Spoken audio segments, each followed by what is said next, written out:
దేశంలోనే అత్యంత పలుచనైన ల్యాప్టాప్ను ఐటీ శాఖ మంత్రి కేటీఆర్ ఆవిష్కరించారు. ఐటీ హార్డ్వేర్ మొబిలిటీ తయారీ సంస్థ ఆర్డీపీ ఈ ల్యాప్టాప్ను తయారు చేసింది.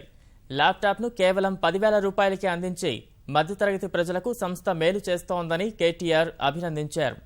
విండోస్ 10 సాఫ్ట్వేర్తో పనిచేసే ఈ ల్యాప్టాప్లో 2GB RAM, 32GB internal memory ఉన్నట్లు పేర్కొన్నారు.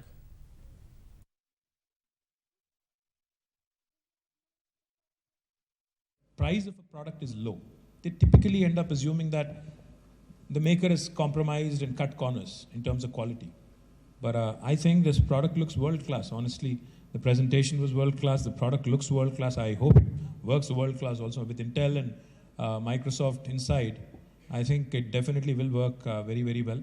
మొట్టమొదటిసారిగా 14.1 ఇంచ్ ల్యాప్టాప్ అనేది 9,999 రూపాయలకి ఈ రోజు నుంచి మార్కెట్లో లభించనుంది. ఇది Intel quad core processor, 10,000 mAh బ్యాటరీతో 8 గంటలు బ్యాకప్ వస్తుంది. చాలా అప్లికేషన్స్ మీరులో ఎంఎస్ ఆఫీస్ కానీ, విండోస్ కానీ, బ్రౌజింగ్ కానీ దీంట్లో అప్లికేషన్స్ అన్నీ చేసుకోవచ్చు. ధర తక్కువ అయినంత మాత్రాన ఇది పర్ఫార్మెన్స్ తక్కువ అనేది అనుకోవద్దండి.